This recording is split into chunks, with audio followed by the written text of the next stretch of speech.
नहमदुहु व नुसल्ली व नुसल्लिमु अला रसूलिहिल करीम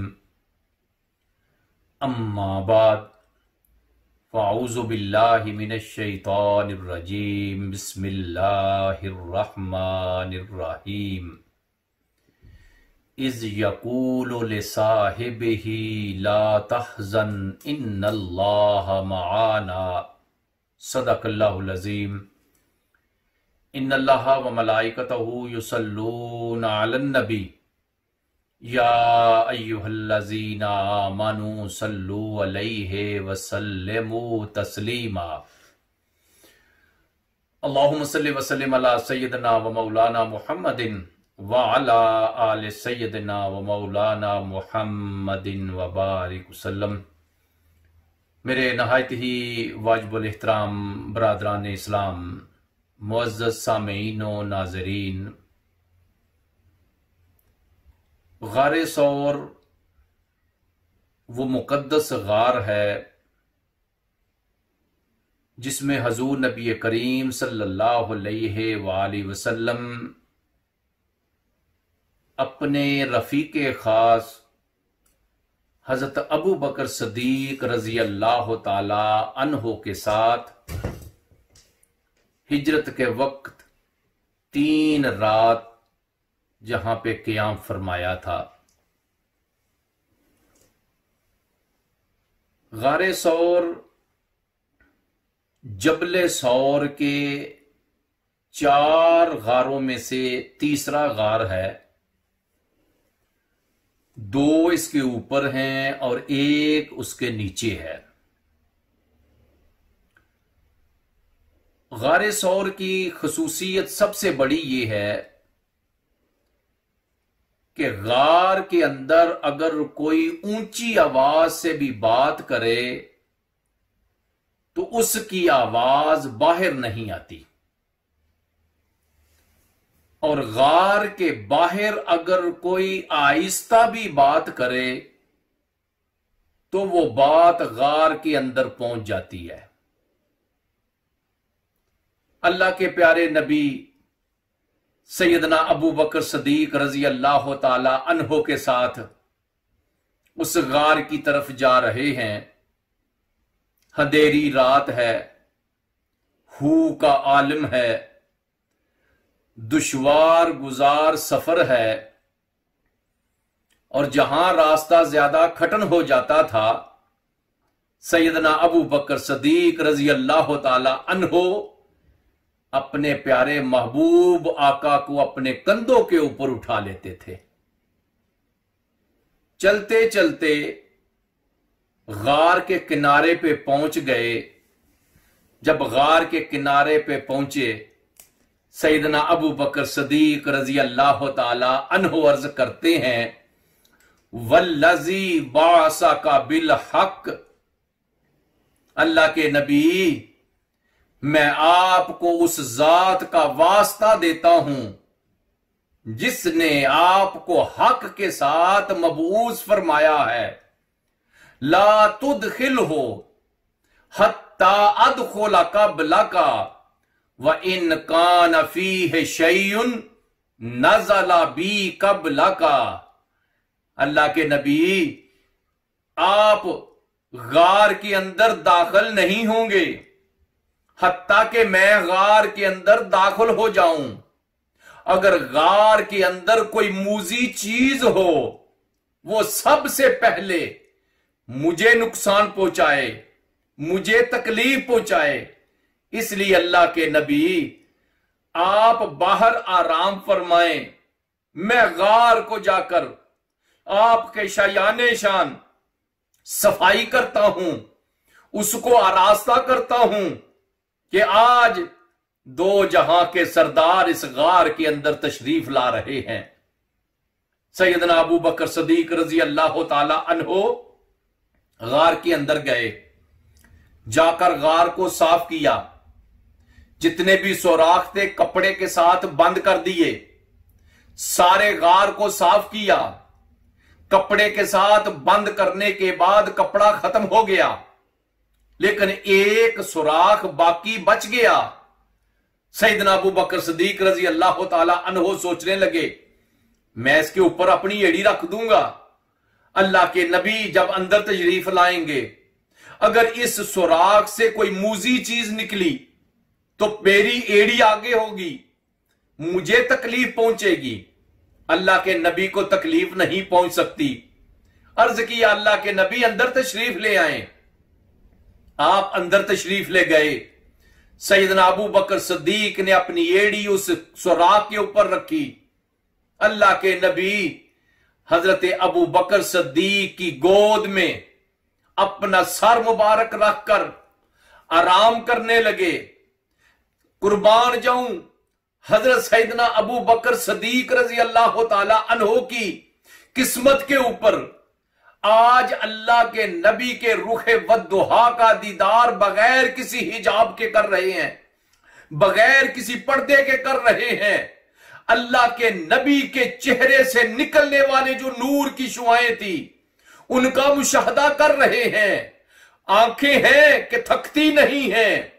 आप अल्लाह के नबी के चेहरे को देखते ही जा रहे हैं। अल्लाह के नबी जब गार के अंदर तशरीफ लाए, आपके नूरे नबूवत की खुशबू पूरे गार के अंदर फैल गई। उस सुराख के अंदर मुद्दतों से एक सांप इंतजार कर रहा था, जिसने सुन रहा था कि अल्लाह के नबी हिजरत करेंगे। दौराने हिजरत अल्लाह के नबी इस गार में आएंगे, इसलिए वो वहां इंतजार कर रहा था कि कब अल्लाह के नबी आए, मैं अल्लाह के नबी का दीदार करूंगा। अल्लाह के नबी की जब बीनी बीनी खुशबू पूरे गार के अंदर फैल गई, वो सांप समझ गया अल्लाह के नबी तशरीफ ले आए हैं। दीदार के लिए एक सुराख से बाहर आने की कोशिश की, उसको बंद पाया। दूसरे सुराख से आने की बाहर कोशिश की, उसको भी बंद पाया। जब सारे सुराखों से कोशिश की, बाहर ना निकल सका। जहां पे आपकी एड़ी थी, उसने वहां देखा ये कोई आसान चीज है, नरम चीज है। उस सांप ने हजरत सैयदना अबू बकर सिद्दीक रजी अल्लाह ताला अन्हो की एड़ी के ऊपर डंग मारा। लेकिन आप हैं, आप अपनी एड़ी को हिलाते नहीं, अपनी टांग को हरकत नहीं देते कि कहीं मेरी हरकत देने से मेरे महबूब के आराम में खलल वाकया ना हो जाए। सांप है कि वो डंग के ऊपर डंग मार रहा है, लेकिन सैयदना अबू बकर सिद्दीक रजी अल्लाह ताला अन्हो बर्दाश्त कर रहे हैं। अल्लाह के नबी के आराम में खलल वाकया नहीं होने दे रहे। बेसाख्ता सैयदना अबू बकर सिद्दीक की आंखों से आंसू निकले, अल्लाह के नबी के रुखे वद्दुहा के ऊपर पड़े। हजूर ने अपनी आंख खोली, फरमाया मा युबकी का या अबा बकर, अबू बकर क्या वजह है, रो क्यों रहे हो, आंखों से आंसू क्यों निकल रहे हैं। अल्लाह के नबी, इस सुराख के अंदर कोई मूजी चीज है, वो मुझे डंग मार रही है, उसका जहर मेरे जिस्म के अंदर फैल रहा है, लेकिन मैं अपने जिस्म को हिलाता नहीं था कि कहीं आपके आराम में खलल वाकया ना हो जाए। तो हुजूर ने मुस्कुरा के फरमाया, अबू बकर फिर परेशान क्यों होता है, मैं तेरा इलाज करता हूं। अल्लाह के नबी ने क्या किया, अपना लाबे दहन अबू बकर की एड़ी के ऊपर लगाया। अबू बकर की एड़ी के ऊपर उस लाबे दहन के लगने की देर थी, सारे का सारा जहर का असर खत्म हो गया, सारी तकलीफ दूर हो गई। अब अल्लाह के आखिरी नबी सैयदना अबू बकर सिद्दीक के साथ गार के अंदर मौजूद हैं। उधर सुबह सुबह सूरज तुलू हुआ, मक्का वाले देखकर हैरान हो गए कि हम जिनका सारी रात पहरा देते रहे वो हमारे दरमियान से गुजर गए, हमें पता नहीं चला। मक्का वाले हुजूर को तलाश करने के लिए अब अपने घरों से निकल पड़े। एक खोजी चलता चलता गारे सौर तक पहुंचा। उसने कहा, कदम के निशानात बनाते हैं कि आप यहां तशरीफ लाए हैं। हत्ता के चलते चलते वो गारे सौर के किनारे पे पहुंच जाते हैं, वहां आकर गुफ्तगू करते हैं। सैयदना अबू बकर सिद्दीक रजी अल्लाह ताला अन्हु अर्ज करते हैं, अल्लाह के नबी, अगर उन्होंने नीचे बैठकर हमारी तरफ देखा, हम नजर आ जाएंगे।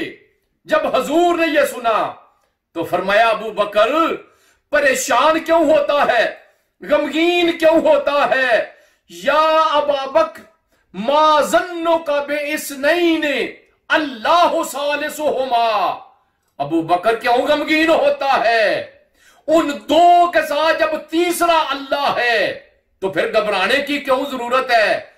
हमारे साथ अल्लाह है, और जिसके साथ अल्लाह हो फिर उसको किसी किस्म का खौफ और डर नहीं हो सकता। सैयदना अबू बकर सिद्दीक रजी अल्लाह ताला अन्हो सुन के खामोश हो जाते हैं, अंदर से डरे हुए हैं। अगर मक्का वालों ने देख लिया, उनको पता चल जाएगा हम इस गार के अंदर हैं। तो जब अल्लाह के नबी ने फरमाया कि अल्लाह सालिसुहुमा, जो दो का तीसरा अल्लाह हो, उसको डरने की फिर क्या जरूरत है? तो फिर उस तीसरे रब ने अपने महबूब की हिफाजत किस तरह की? उस गार के किनारे के ऊपर जंगली कबूतर बैठ गए, वो कबूतरों ने घोंसला बना लिया, कबूतरी ने अंडे दिए और अंडों को सीने के लिए उनको अंडों के ऊपर बैठ गई। अल्लाह के नबी ने अपने महबूब की हिफाजत के लिए कबूतरों को भेजा था, जाओ जाकर गार के किनारे के ऊपर तुम घोंसला बना दो। जब कोई घोंसला देखेगा वो समझ जाएगा कि अंदर अगर कोई दाखिल होता, ये घोंसला टूट जाता, अंडे टूट जाते, लेकिन कबूतर भी मौजूद है, कबूतरी भी मौजूद है, अंडे भी मौजूद हैं। तो पता यह चलता है कि इस गार के अंदर कोई नहीं गया। रब ने कबूतर और कबूतरी को हुक्म दिया था, नबी की हिफाजत के लिए वो कबूतर और कबूतरी आए थे। रब ने उस कबूतर और कबूतरी को अपने नबी की हिफाजत करने के ऊपर उनको ये इनाम दिया कि क़यामत तक के लिए उनकी नस्ल बाकी रहेगी, और हरम शरीफ में जितने भी कबूतर और कबूतरियां हैं वो सारे के सारे उस कबूतर और कबूतरी की नस्ल से हैं। उनको अमन मिल गया, सुकून मिल गया, और क़यामत तक के लिए उस कबूतर और कबूतरी की नस्ल हरमैन शरीफैन में रहेगी। फिर रब ने एक मकड़ी को हुक्म दिया, उसने आकर जाला तन दिया। क्यों? कोई अंदर दाखिल होता, वो जाला टूट जाता। जाला मौजूद है जो साबित करता है कोई अंदर दाखिल नहीं हुआ। इस्लाम के सबसे बड़े दुश्मन उमैया बिन खल्फ उस किनारे पे पहुंचते हैं। उनका एक साथी कहता है, ऐ उमैया, क्या सोच रहे हो? इसके अंदर दाखिल हो जाओ, पता चल जाएगा कि कोई अंदर है या नहीं। तो उमैया बिन खल्फ क्या जवाब देता है? मा अराकुम ऐ हाजतकुम इलल गारे इन्न फीहे लअनकबूतन अकदम मिन मिलाद मुहम्मदिन। कहने लगा, इस गार के अंदर जाने की जरूरत नहीं, इसके ऊपर एक मकड़ी का वो पुराना जाला है जो मोहम्मद की तारीखे पैदाइश से भी पहले का महसूस होता है। इसलिए अगर वो अंदर जाते, ये मकड़ी का जाला खत्म हो जाता, ये रेजा रेजा हो जाता, ये टूट जाता। लेकिन मकड़ी का जाला साबित है। इससे साबित ये होता है कि आप अंदर नहीं गए। तो जिनकी रब हिफाजत करे, जिनकी रब दस्तगीरी करे, उनको कौन कोई तकलीफ पहुंचा सकता है, कौन कोई नुकसान पहुंचा सकता है। तो इस तरह अल्लाह के प्यारे नबी अपने प्यारे सिद्दीक अबू बकर के साथ 3 रात इस गार के अंदर क़याम फरमाते हैं, और फिर वहां से मदीना तैयबा का सफर शुरू होता है। और ये वो गार है जिसमें अबू बकर सिद्दीक और अल्लाह के प्यारे नबी की जब गुफ्तगू होती है तो रब कुरान नाज़िल करता है, इज यकूलु लिसाहिबिही ला तहज़न इन्नल्लाह माना। जब अल्लाह के नबी अपने साहिब को, अपने दोस्त को, अपने यार को कह रहे थे, ला तहज़न, गमगीन न हो, इन्नल्लाह माना, बेशक अल्लाह हमारे साथ है, तो कुरान ने सैयदना अबू बकर सदीक रजी अल्लाह ताला अन्हो की सहाबियत साबित की। क्यों? ये वो वाहे सहाबी हैं कि जिनके बारे में अल्लाह रब्बुल इज्जत ने कुरान में नाज़िल किया था, इज यकूलु लिसाहिबिही। तो ये वो मुकद्दस हस्तियां हैं कि जिन्होंने रब के ऊपर एतमाद किया तो रब ताला ने उनकी हिफाजत की। मक्के वाले इकट्ठे हो गए, खोजी वहां पहुंच गए, लेकिन अल्लाह के नबी की जात को वो कोई तकलीफ ना पहुंचा सके। अल्लाहुम्मा अर्जुकना हुब्बका व हुब्बा हबीबिकल करीम व सल्लल्लाहु तआला अला खैर खल्किही व नूर अर्शिही सय्यदना व मौलाना मुहम्मदिन व अला आलिही व सहाबिही अजमाई।